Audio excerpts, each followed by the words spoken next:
Hey guys, it's me, Rebecca. So this will be the start of another weekly vlog, and it is also the first day of September, meaning fall is right around the corner.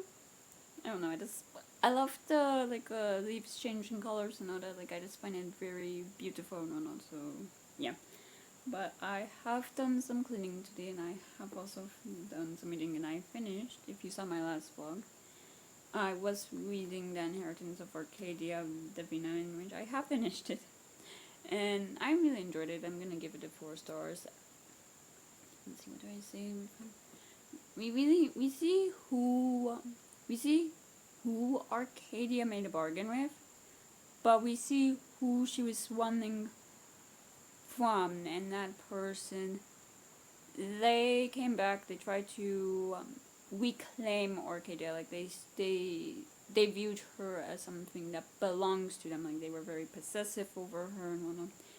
Even though they did not treat her well when they were together, and they destroyed. They, with the power of the living star, destroyed the tree that Arcadia became in Arcadia's like spirit. I think it was, like, came out of it and whatnot, and the family, like her family, were able to stop this one, and as well, like they did have help from the valley that Arcadia lived in through most of her life, really, and yeah. And I liked how the book discussed like roots, like how we plan down roots and by calling somewhere our home or belonging with someone or to something, like to a family, really. And how that can be useful, I guess, to us, or how that can help us find our way home, find where we belong and whatnot. So yeah, we did get a lot of answers to questions being asked, and yeah, again, overall, I really much enjoyed this, and I think either today or tomorrow, depends like on my mood. I'm gonna start The Art Thief by Michael Finkel, which is about this art thief. I'm going to try to pronounce his name, but he pulled off over 200 heists, claiming art and stealing art. My God!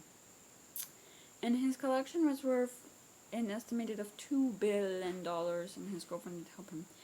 And he stole this art not because he wants to resell it or whatever, but because he was a great lover of art. Like he thought this art wasn't being appreciated in a museum, and that it would be appreciated more in his home. So yeah, this tells the story of his life. Like it is a non-fiction. So yeah, I'm very much intrigued about that one. So yeah, I think for today, I'm just planning really to stay home just because it's quite gloomy, and I did have quite a long week last week, so I just need a day to recharge.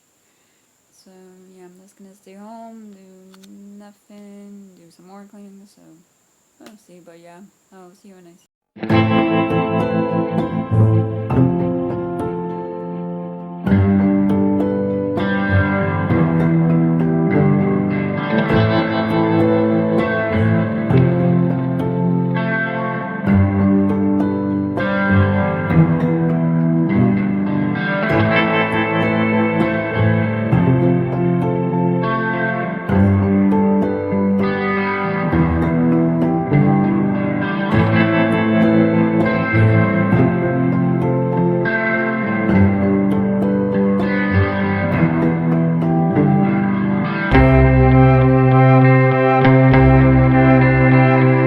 So it's the next day, and as you just saw, I did go out today.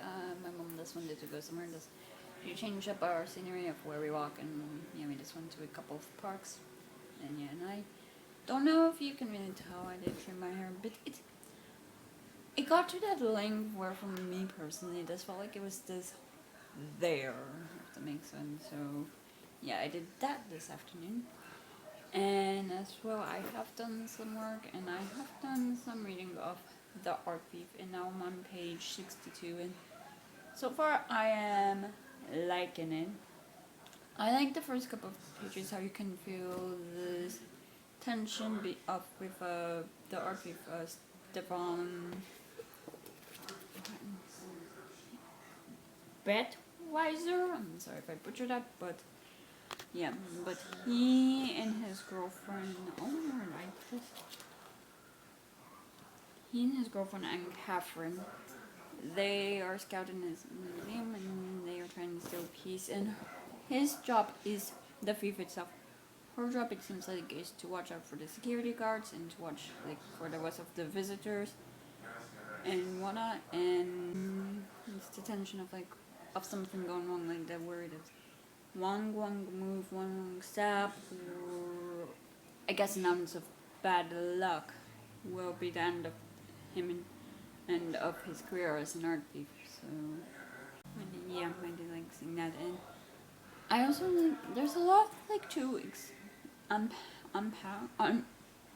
unpack in this first like 60 pages. We really see like what caused Stefan or Bedweiser to kind of get involved in this whole thing. Like for some reason he goes by his last name, like he's only referred to as Bedweiser and his girlfriend and how did and Catherine. I keep wanting to say Anne Marie, but yeah. Anyway, how Bedweiser got involved in this really, or how he got started, or what his motivations are, and it seems like he grew up in like a house full of antiques, full of old stuff, like full of his father's collection of like older stuff. And as well, his grandfather would take him like treasure hunting, and he was allowed to keep the treasure he found.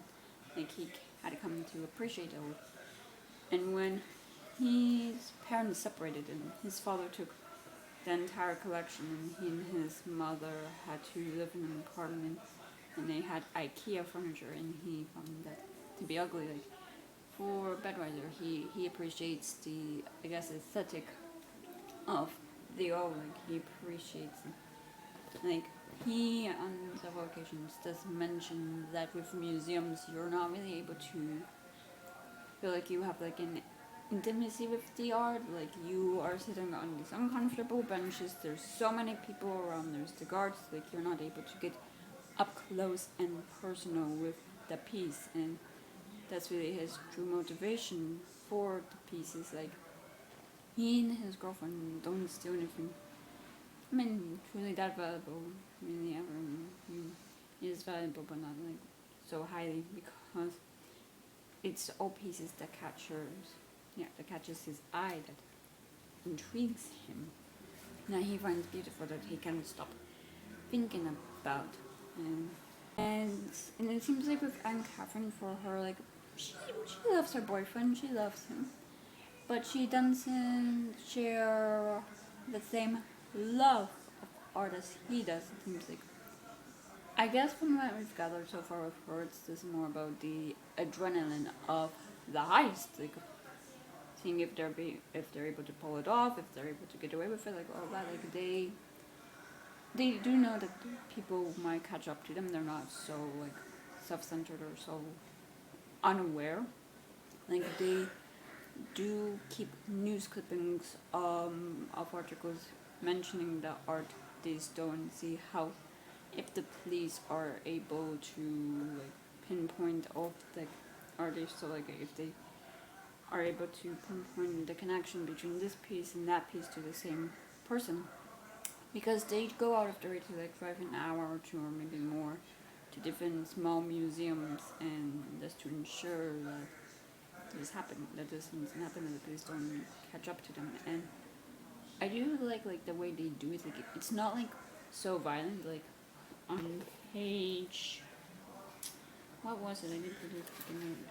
Page 14 of this book, Michael Finkel, he does mention thieves in the past that were quite violent, that were quite extreme, that weren't quite obviously. And yet he, Badweiser and Catherine, they don't do violence. Like they blend in. Like they try to dress like everyone else dresses. They don't look at the security cameras. Like they try to blend in, make themselves so like, you know, unaware, unobscure. Like they just try to be like average, normal people that you wouldn't suspect anything. Like with Badweiser, it's quite easy for him because he is slightly below average. He's 5'9". has dark hair, and that's it really. Like, he's so, you don't pay attention to him. They go out of the way to just blend in with the crowd, and how they'll even talk to the police and try to them help them. And yeah, I am liking seeing all of the ways they're pulling off their heists and whatnot. And Budweiser, he seems obsessed with the art they steal. Like, he will do extensive research behind it, and we really only get his POV mostly because Catherine refuses to talk to reporters, and like the only people who talked to Michael Finkel, I believe, is someone who she was her attorney, someone she confided in, someone she was supposed to confide in. We also get testimony from this like Swiss psychologist who studied who studied Budweiser, and things like there was like a disease I didn't have it, but it's like he came up with like this mental health disease of people who are like obsessed with that static, I believe it was, and he thinks Budweiser has a flu that has been questioned by if it's real or if it's not the whole thing. So yeah, so far I am liking this story. I am liking seeing like really how they're getting away with it, how they kind of just blend in. They try to just act normal, like nothing happened. They don't have guns. They're just dressed like everyone else you see in a museum. And I should also mention they do highlight the weakness in security in certain museums. How museums sometimes they will put money into getting more art instead of heightening the security, because sometimes it's like a shift in shifts between security guards during a lunch break, or the museum this won't really have many security guards. Like what was it, page, I want to say 52, I mean, double check my notes because I did do that. Yeah, 53. Like, Finko does mention that there's kind of like a two-way theme, like of raising the security in museums. On one hand, it would prevent more art thieves from being successful, like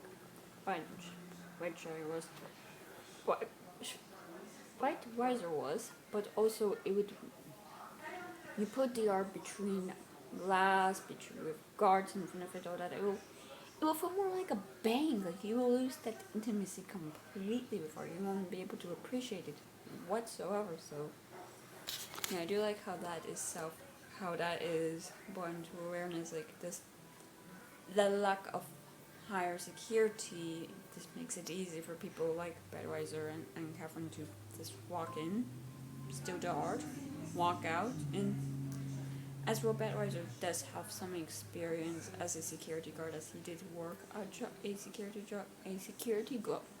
security guard job at a museum when he graduated high school, I think it was. So he does know some stuff, it seems like. So yeah, luck at times is on his side. Like, he still is like, I guess, valuable or important piece of art that was like displayed on an easel, and when he went to put the like a glass thing back on after stealing the art, the easel got knocked over, and there was like noise and talk in the next room. It was like it obscured the sound of the easel falling. Like, Black was on his side for the majority of this.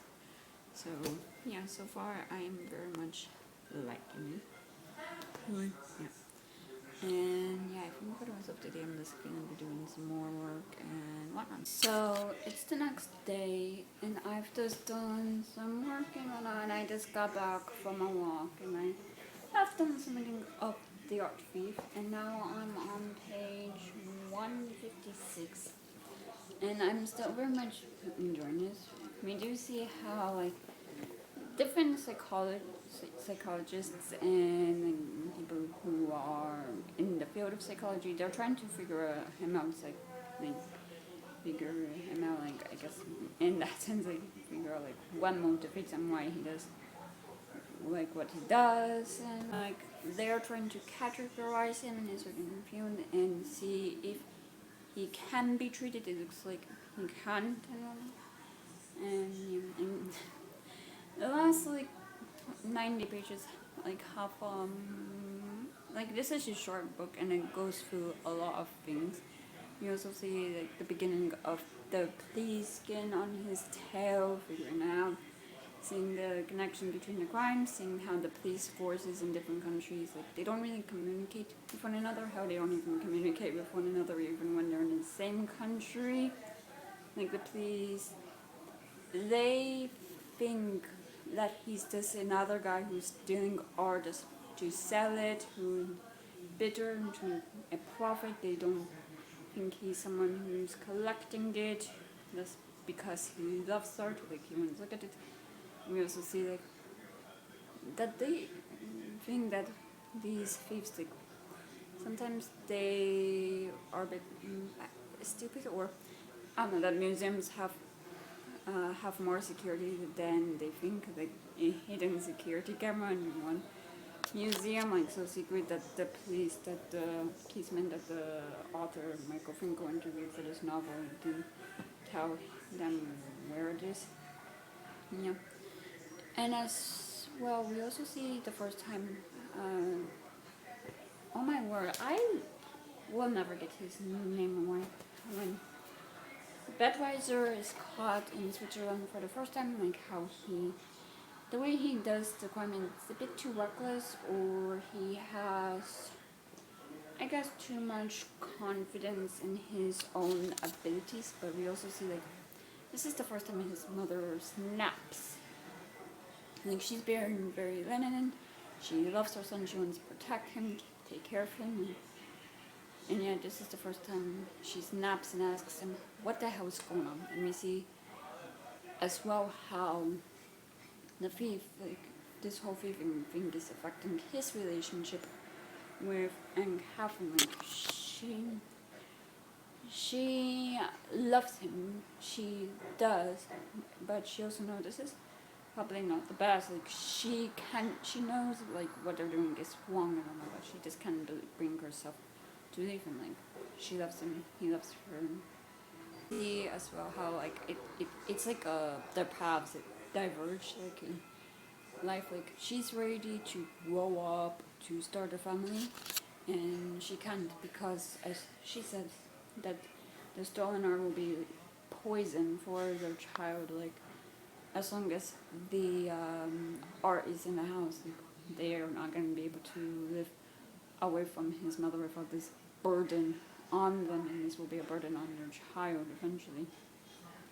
I think she's ready for that. He's not ready to grow up and get rid of his art. Like he promises, oh, one day I'll stop, but there's no one day that he's not going to stop, and she's very much aware of that. I should probably mention that this book does have an abortion, like, and Catherine does have an abortion, because she knows that he's just not gonna stop. And was it wrong of her to not tell him? Probably because they did have like they did talk about Stern and her family, but as well. She knows how to react. I don't know why she didn't tell him that. I don't know, that just, I don't know. As well, like the psychologists who were evaluating them after everything, they think that what this relationship has become is almost abusive. Like on page 125. In the French therapist César Widano, who analyzed Anne Catherine, thought that she has been pressured from the outside of the relationship into stealing, and also that Budweiser's coercion has metastatized into abuse, emotional and perhaps physical too. The relationship, reported Dondo is one of dominance and submission, and Catherine is being held captive according to Dondo, forced against her will to update his thieves. She's not an accomplice, but a victim. And yeah, the home movies shows that Anne Catherine, she was along with this. Like, she's seen in the home movies relaxing amongst the treasure and like celebrating her community. And yeah, like it might seem like it's an unhealthy in one way, but she's getting off on the thrill of the thrill of the and as well. With the relationship, it seems like she is the one who reigns and like he's reckless. His head is in the clouds. Her feet is still on land, and she tries to keep him steady, like remind him, like if the job's a bit too risky and whatnot. Like we see how the relationship kind of goes through a roller coaster from like when he finds out about her abortion. Like she is out of that house temporarily, like she does get an apartment and she is away from him, from the art, from everything, like everything that is a bit unhealthy, I guess. And yeah, and as well we see how he himself is changing. Like for him, like at the beginning, it was like about getting art to appreciate it, but the art is done so far, like things are coming apart, like things are not so bright, or the pictures are kind of like falling into disrepair, and it's gotten to the point where it's like, and as well like things are so cluttered, like he has to hide he has to hide something under his bed, like he's putting in places where he's not able to appreciate it, and it's these small attic rooms, so it's like very cluttered, like it's no longer about the beauty, but now for him it's about hoarding it, and he just can't stop, and he has to be stopped. And it seems like his girlfriend and his mom are not gonna be the ones to stop him, so it has to be like the police, which we do see, because he does, after Heist Gone Wrong, and Catherine's gives him not an ultimatum, but she makes him agree that he will wear gloves at the crime scene, because after what happened in Switzerland, like their fingerprints are on file. So, but yeah, he takes a picture in a small museum in Switzerland. He doesn't put on gloves, and he is arrested, and he spends like a few months in jail in Switzerland after the police, like, because it is his second like offense there, and the police they do secure a search warrant to search his house and friends, and we see once more how his mother protects him by getting rid of all of the art. She throws it into the river, and yeah, but he doesn't know about this whatsoever. He doesn't know about anything, like no letters. Doesn't seem like he's getting any letters from Anne Catherine or his mother, so he's like completely like unaware of everything. And the police in Switzerland, they use this to their advantage and have him agree and have him, I guess, confess to everything. And the way his mother got rid of the art was from in the river, which was found, and the police in Switzerland have him like confess to everything.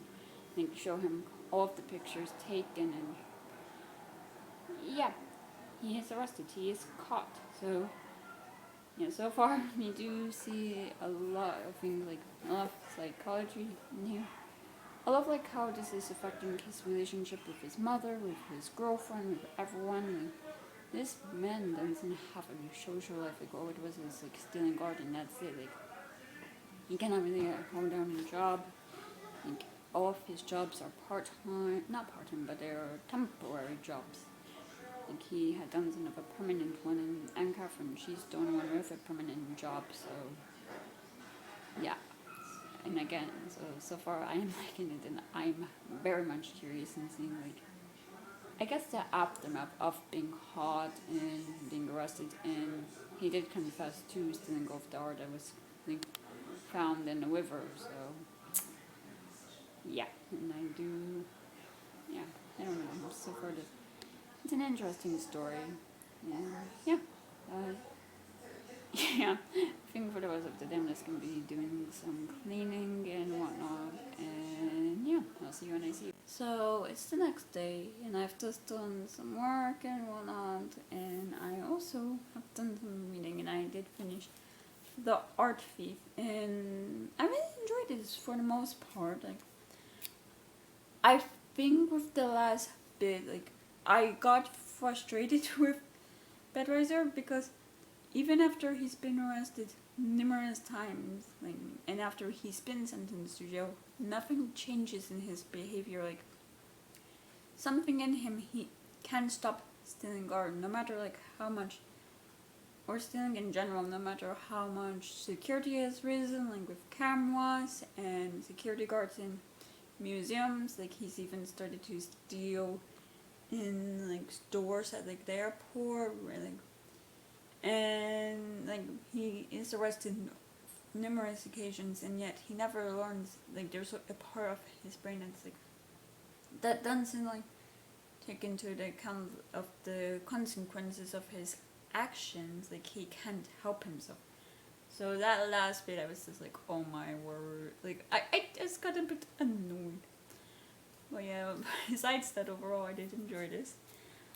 We do see, let me backtrack, like, when he confesses to all of like the art he stole, how the police go about it. Like, we see his trial and a trial of his mother and Anne Catherine, and we see like when Anne Catherine drives to his mother's house and tells him what happened in Switzerland, how his mother went into the attic room where the door is locked. She doesn't go up there to respect his privacy, and she sees all of this art, and she just throws it away. She destroys it. Like, she takes bags of it, throws it in a river, leaves it like random pieces. Like, he steals this like Virgin Mary from a church, and she just leaves it in another church.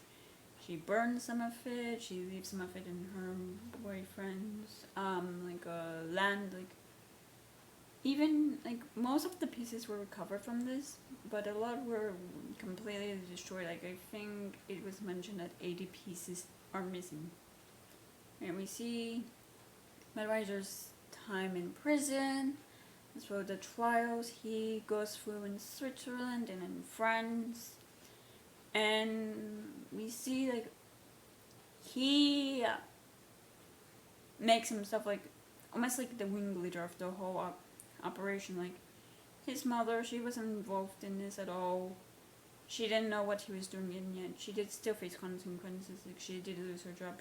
They did have to sell that house. Like, she might not have been involved in what he was doing, but she was, I guess, implicated would be the word in it.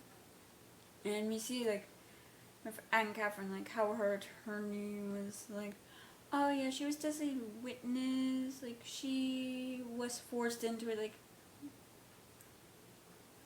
he was making it like she was a victim in all of this as well. That she was afraid of Bedweiser, and it was confirmed like by the police that Anne Catherine, she did have something to do with it. Like, she was an accomplice to it. But Bedweiser, like, he takes like the majority of the blame for it, and and it seems like Anne Catherine, she started to move on with her life from him. She now has a child with someone else. The father like doesn't seem to be like, it doesn't seem like they are together anymore at the point of by like 2005. And then Catherine, she comes off like almost scotch-free. Like, she does have to pay fines, but she doesn't have to serve any prison time, while his mother does have to serve prison time for destroying the art, and he has to serve prison time for, well, stealing it. So yeah, we see Bedweiser's life after his initial prison stay. Like, he did want to turn his life around. He wanted to be like cybercrime criminals who then go on to help the police. He wanted to be like an art thief criminal who go to help museums, like give them strategies to improve the system, to improve the protection of the art. And he even has a book published, which, because of the fact he stole from an airport, doesn't do well publicly. And someone else writes a book about him, and that's more critical of him. So yeah, and at the end we do also, which annoyed me, we see how he goes from the fact he just wanted to be someone who stole the art to love it, he didn't want to sell it.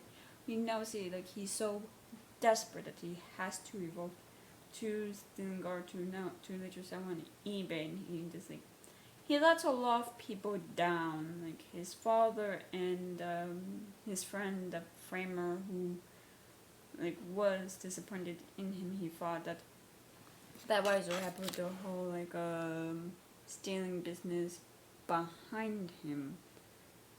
So yeah, overall, did enjoy this novel, and I'm gonna give it 4 stars. Like I don't know, it's like it feels weird to also rate it, but it's a real life story. But I would have to say that Michael Finkel, the way he wrote it was very, very compelling. How he also had others involved, like the police, psychiatrists. Like it just felt like a forward tale of what happened and everything like that Bedweiser was unaware of for so long.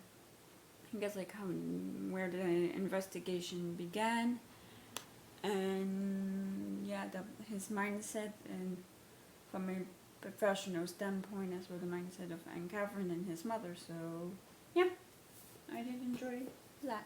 And I think my next read, I will probably start this either later today or tomorrow, it just depends, and I really hope I don't get in trouble, and if I hold it for enough I will. But it is Perfume, I'm planning to begin, by Patrick Susskind, and this is like, I hold this in a closer, you will see her breast. Like it's, I don't know, I just don't get like this video taken down just because of the cover, but yeah. But this is about the story of this man who has no scent, and he becomes like a perfumer, and he masters the ancient art of mixing flowers, herbs, and oils, and I believe he's on a quest to create the ultimate perfume, and it leads him to commit a series of brutal murders until no woman can feel safe, as his final horrifying secret is revealed from the synopsis. So it seems like this guy's just trying to create a perfume with human scent. So, and as I said in my August wrap up, this does remind me of that Criminal Minds episode where this like guy who was like a taxi driver, he was kidnapping women because he thought they smelled very lovely, and he wanted to take that scent from them and bottle it up. Like, I don't know, this reminds me of that. I know it's not like a perfume, but it's like it has something to do with scent, and that very much, I don't know, it does sound similar, I guess, in my head, I don't know, but yeah, I'm very much looking forward to that. And yeah, I think for the rest of the day I'm gonna be doing some work, some cleaning. Might go on a walk later just because it's not hot, but it's just warm, like, yeah, so yeah, awesome. So it's the next day, and I've just done some work, and I have also done some cleaning, and I have done some reading of Perfume, and now I'm on page 80, I want to say. Yeah, 80. And so far, I'm very much intrigued about this. I'm liking kind of the descriptions of the different scents that you can smell in Paris, like the more pleasant ones of someone's perfume, and the more unpleasant ones of day-to-day life, like rats and the sewers and all of the dirt and whatnot. And we first meet our main character, John Baptiste Noel. I'm so sorry if I butchered that. But we first meet him when his mother's given birth to him. And she was someone who like guts fish at the market, and she apparently had 4 children previous to him, and each of which she let die. And she gives birth in a fish market, and she's, planning to do the same thing with him, let him die and whatnot. And so he starts crying, drawing attention to him in the stall. And we see like how he's kind of passed around from different wet nurses, each of whom complain that he sucks them dry, he takes a lot of milk from them and whatnot. And we see how he's left with this like monk or someone, who the nurse who passed him along was like, he's the devil, like he's a demon, like there's a lot of bad stuff in that. He has no scent, and it's a whole back and forth of what he mean he has no scent, like everyone has a scent. And it's like, this one nurse, she is a mother herself, she has her own children, and she says he smells nothing like it. Like, it can be a bit ridiculous, but still. And even the monk gets like bad like vibes from John Baptiste, and it's like thinking that this kid's like this newborn essentially is the devil. Like, it just gives like there's something bad ominous to him, and he sends him to this, I guess, an orphanage, like it's to live. And a certain amount of time passes, and like the woman running the orphanage, she finds him useful. Like, he's able to find stuff in the dark, and without a light or anything, and he doesn't bump into him, like, until again, bad vibes, and she sends him like to this like Tanner, like the person who makes like moleskin notebooks and whatnot. And here we see him there, and it's like, we see how he has a very strong sense of smell, like, and it's like each item has a different scent, and so that also causes like almost like a complication with his relationship with language, because it's like wood is used as like an overall term for something, but it's like different types of wood have different scents, so it's like a bit confusing. Yeah, he has obsessive scent. Like, he has desire to smell new things, and when he goes to a firework show just to smell what fireworks smell like, he's very disappointed. It's like the sulfur oil, like, the kind of chemicals used to make fireworks, until he somehow smells this girl, and he cannot really see well in the streets. Like, it's quite dark, and yet his eyesight might not be the best, but his sense of smell is so damn strong that he can find her. And she has his back to him, and when she turns around, he strangles her, and it's like, he doesn't care what she looks like. Like, he's so obsessed with her scent that he takes it all in. And I think this kid, like, he's like a young kid, like, I think he was like 8 or 9 when he was sent to the Tanner, and I'm not sure how old he is now, but yeah. He has found what he's looking for, and he decides he wants to be apprenticed as a with a perfumer, and then we switch POVs. Well, I did like the whole kind of like how he sends us heightened, and how different scents are discussed. Like, I don't know, I found it really interesting so far, but yep. And we then, as I mentioned, switch POVs to a perfumer named Baudini, who he's very old-fashioned in the sense of who he believes has the right to be in the field as a perfumer. Like, he talks about his rival, who was someone who mixed vinegar, I believe it was, and it's like the craft has changed, like things were more simplistic. And Baudini is also old-fashioned in a view of like society. He's against of the changes society is making. Like, with electricity, he's against it. It's like the previous king would have been so against it, and yeah, things have changed. Like, he thinks that people are moving away from God, his beliefs, that God is sending them messages about bad omens, or that they should listen to him, and the people like in society are not listening to him. And Bodin, he decides like he'll give up on being a perfumer. Like he's no longer finding success in this changing like world until John Baptist goes to him to deliver him an order he made of moleskin notebooks, and he sees that he smells really that Bodini has a rival's perfume on him, like on his forehead, on a handkerchief. It has in John Baptiste is like, I can make this exact same perfume, same like I don't have a formula or anything, I can make it.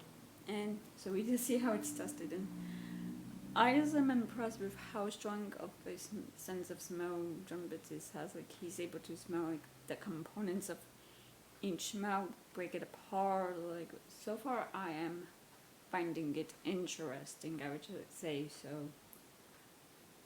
yeah. And it seems like so far the only person like we get a POV from who doesn't get like bad omen or bad vibe from John Baptiste is Baudini himself, which, if I remember, Baudini's like sense of smell is hindered by the fact he was smelling perfume. Like it's not entirely clear. So yeah, so far I'm very much intrigued about it. So yeah, and for the rest of the day, I will probably be doing some more cleaning and whatnot, and maybe some more work. I'll see. So yeah, and I'll see you. So it's the next day, and I've just done some work and whatnot, and I've also been helping my parents with some house chores, and I have also been doing some reading of Perfume, and now I'm on page 140, and still so far I'm very much enjoying this. We do see how John Baptiste he apprentices with Baudini, and they both are like using one another. Baudini is using John Baptiste's ability to produce new scents to help further his enterprise, to further his career, to become the best perfumer in all of France, like, and to kind of expand his business beyond Paris into other cities, into other countries. And we also see how John Baptiste he is using Baudini to kind of get what he needs, and because of his status as a illegitimate bastard, he doesn't have any papers or anything, and he is hoping that Baudini will help him get the papers he needs to become a journeyman. Because in order to become a journeyman, you do need papers to protect yourself and whatnot. And you see how Baudini is able to do this, and after 3 years of apprenticing with him, Baudini does give him his papers, and the apprenticeship ends with 2 conditions. First is that John Baptiste is not allowed to share any of the formulas or create the scents himself that he created for Baudini, and as well that John Baptiste is no longer allowed to be in Paris as long as Baudini lives. John Baptiste he agrees to both conditions because A, he doesn't really care about success, he doesn't really care about the perfumes themselves. As well, he doesn't really enjoy Paris, as he finds the smells a bit like gets overwhelming, or he wants a change.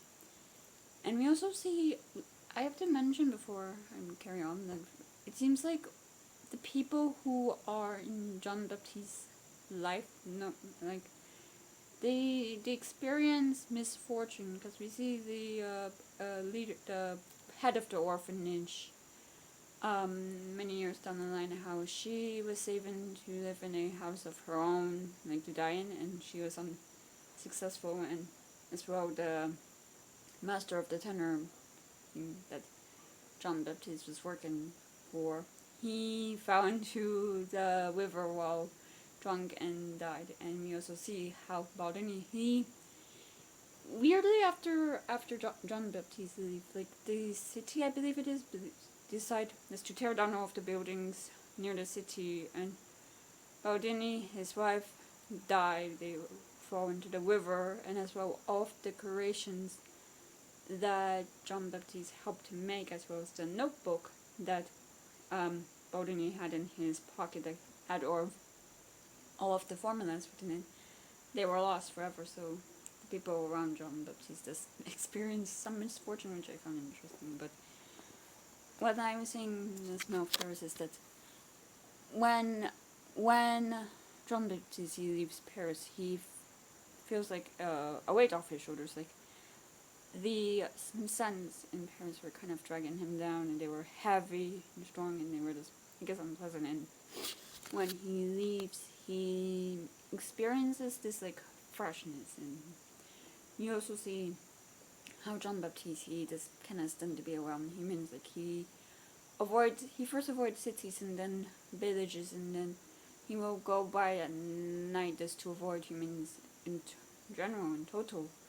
Like he wants to live in solitude, which he is able to do for 7 years when he finds this mountain, and he in his head feels like he's a king of the mountain. Like he creates this like palace in his mind that allows him to drink all of the suns he's collected in his life, and as well kind of read about those suns. My phone, because I made notes on my phone.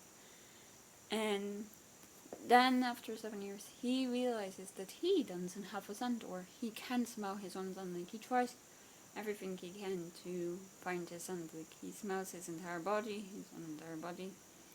his clothes, the ground he was lying on, like nothing. He cannot smell himself, and if right now it seems like he's kind of trying to see if he has a scent, and that's where I'm at. And so far, I'm just looking like how the misfortune that people experience, as well as the descriptions of scent and how they can take people to certain places in their mind. I just find it very fascinating. So yeah, like there's this quote on page 82 that I really enjoyed. Odors have a power of persuasion stronger than that of words, appearances, emotions, or will.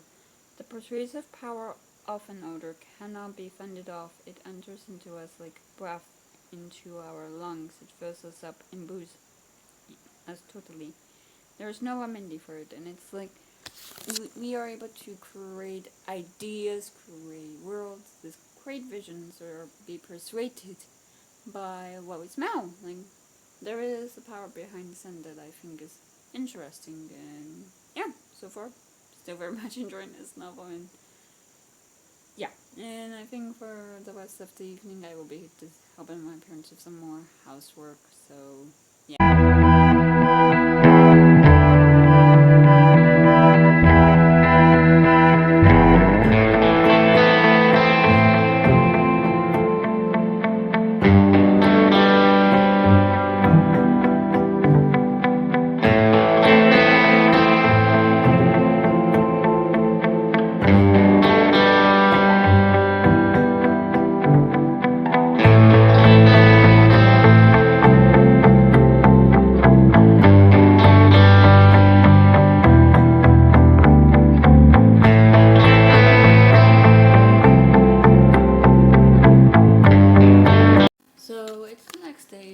So I did go out today. I just went to do some grocery shopping and all that. But beforehand, I did go to a library, bookstore, and a flea market. The flea market wasn't really much of a flea market. It was extremely small, and it's nothing really interesting in as well. It had incredibly loud music.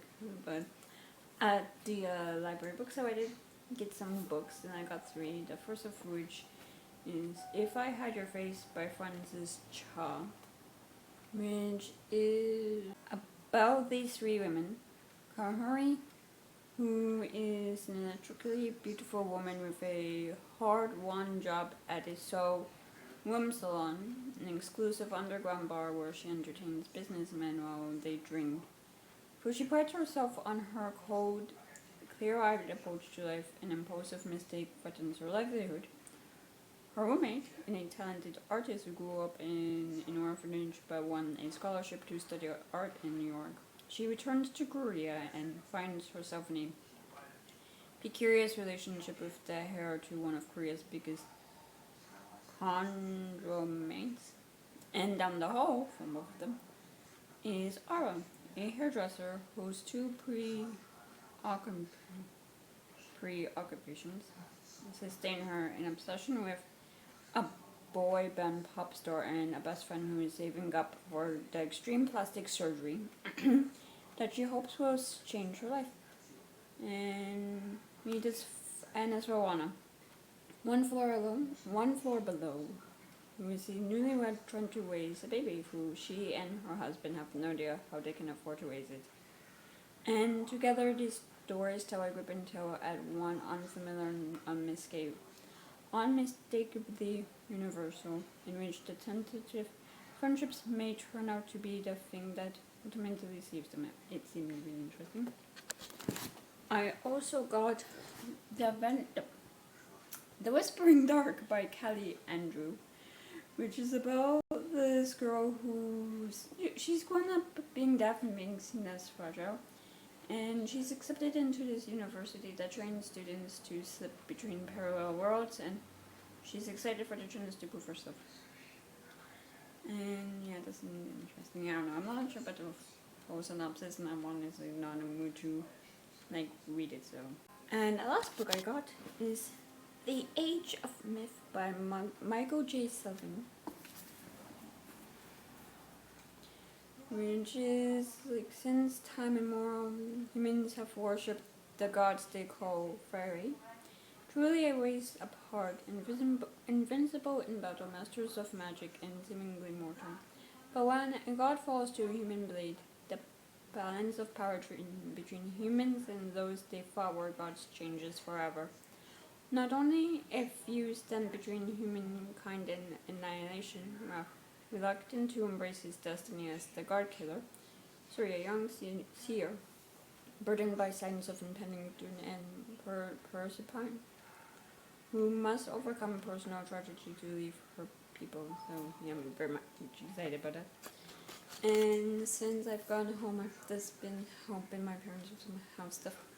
And I have been doing some reading of Perfume. And now I'm on page 114. And still, I'm very much liking it. I mean, pull up my notes because, well, it is. But we see how John Baptiste, in kind of his caveman state, he's kind of used as a science experiment to kind of to prove this theory the scientist has. I'm not meant to go over and as well, I read it yesterday and my memory's not that clear, but essentially it's being that John Baptiste has this disease that turn humans into bacteria, they're eaten away by it and whatnot. And with treatment, they can be revived. And John Baptiste thinks this is utter bullshit. He is subjected to this, and he has his old scores healed and whatnot. He's given a haircut, a shave, given nice clothes, and a nice fragrance.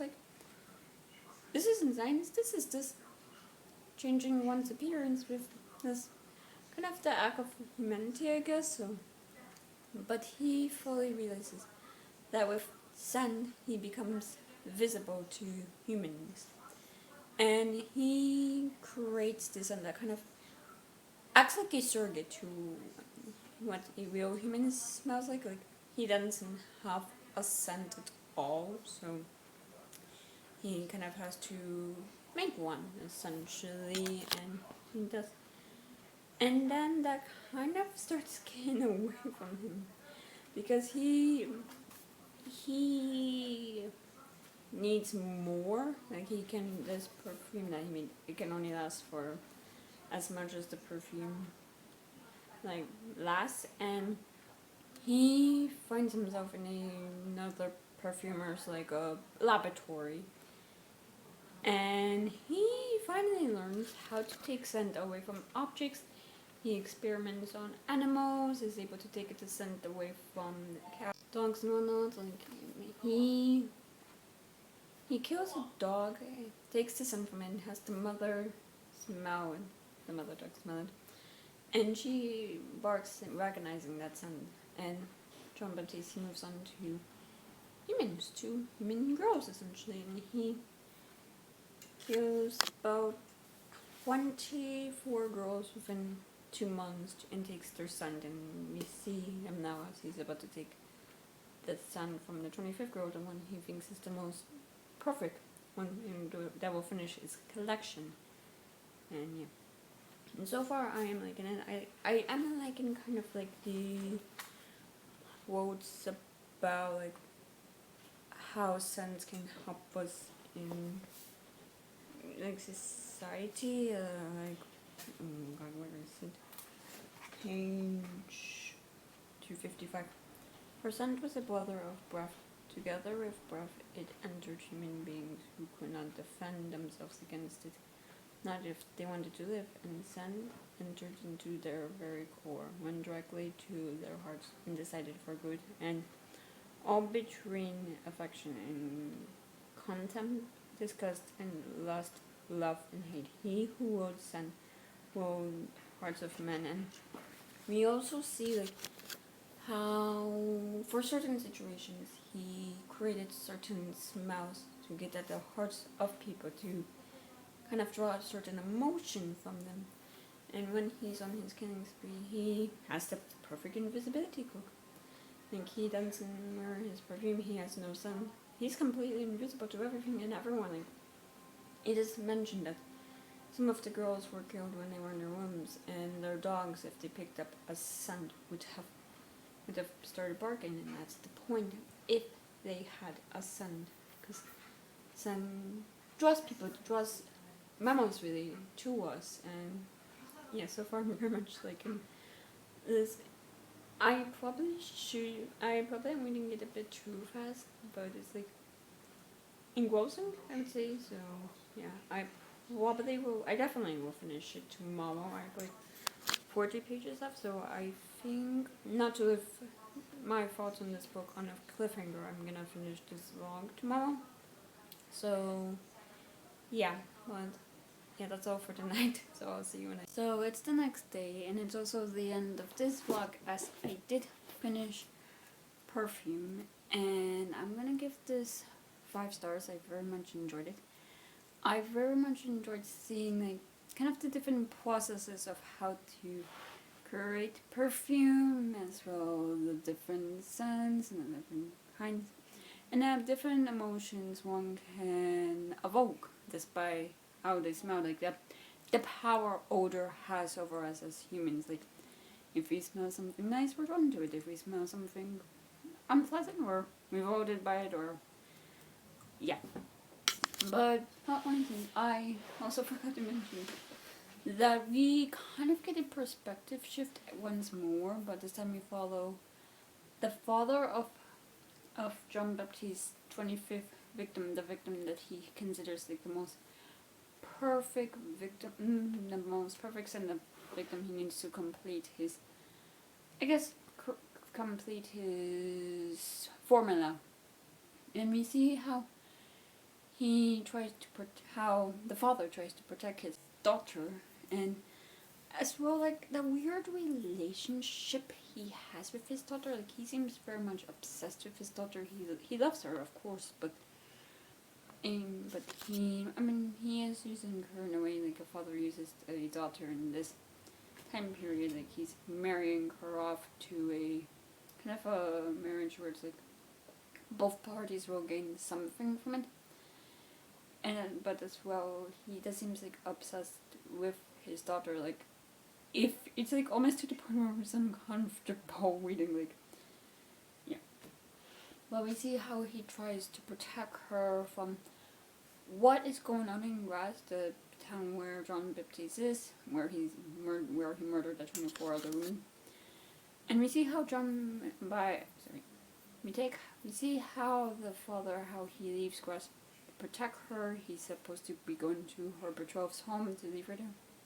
to like kind of sped up the marriage itself in the proceedings.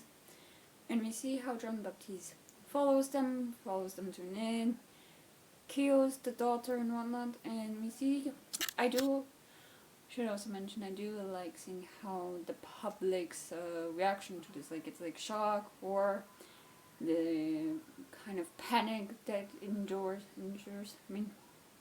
and we see how they almost want not deny but hide the fact like unpleasant things are happening, like they'll forget that things are happening, like they won't speak about it and whatnot. And we see how they react and their panic endures. We see John Baptiste being arrested because someone saw him. We see how he's found guilty because all of the evidence was found where he was, and as well he did confess. And we see how, like in the public's opinion, how it starts with this hatred seeing him, like this deep hatred in wanting to destroy him. And I have to say, like, we see when he's being executed, how it is probably appropriate for this time period, how it's like almost the people kind of celebrate it like it's a festival, like it's a grand thing, like people are wearing their best clothes, it's like there's food stands and whatnot, like it's like a festival, essentially, a fair. And once more we see how scent is used to kind of change the minds of people, or kind of have people feel something about John Baptiste, like for his love, like, cause he shows up and he's like wearing the perfume that he created, and it's like I don't think I can describe this scene without getting this video done, but it's very let's just say people get very close and it gets very awkward amongst like your neighbors, like it's just weird and it's almost unrealistic in a sense, like no one should, like a guilty person, a guilty murderer, someone who the evidence shows is guilty, obviously, and whatnot, and has said that they're guilty without being tortured, can involve such like sympathy for people. Like people forget about him. Like he's able to leave. People forget about him. Like how the police, they reopen the investigation and arrest his landlord, or the person who owns the perfumer shop, or the man who's married to the widow who owns the perfumer shop, because, well, it's his property. The evidence was found on his property.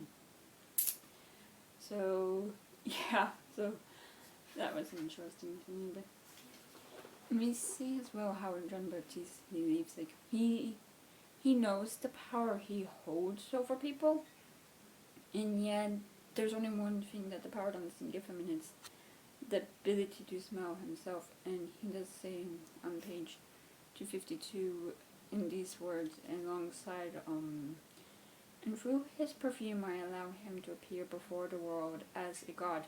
If he could not smell himself and thus never know who he was, to hell with it, with the world, with himself, with his perfume. Like he might appear like a god, someone who's like above everyone, just because he smells nice, like he has this fake scent to him, but he doesn't have a real smell, so he's like, what is his place in the world? Because after he leaves Cross, he doesn't want to go back to the cave, to the mountain, and live in solitude, but he doesn't want to live amongst people anymore, so what is there for him? And so far, like, having this nice scent has brought him, I guess, a lot of positive things, like he was able to get off murder, but we see at the end of the novel what his fate really is, because when he goes back to Paris and the people of Paris, they smell this nice perfume on him, they attack him, they rip him apart. It's like such a cannibalistic scene, like they eat him and he's no longer a thing, he's no longer exists in the world, and it's like he's destroyed this all part. So yeah, but overall, very much enjoyed this novel. Yeah, I did like I think what I enjoyed the most was like kind of seeing like people in society, how they'll react to scent, how they'll react to there's like things happening, like, and as well like a lot of the commentary that Patrick Süskind made about people. So yeah, very much enjoyed it. And with that, that is all of my thoughts on Perfume, and that's also the end of this vlog, like I mentioned. So yeah, and if you enjoyed this video, please give it a thumbs up, leave a comment below telling me if you've read Perfume, what you thought of it. If you want to, please subscribe to this channel, and if you want to follow me on any social media, all those things are in the down bar below. I'll see you guys next time.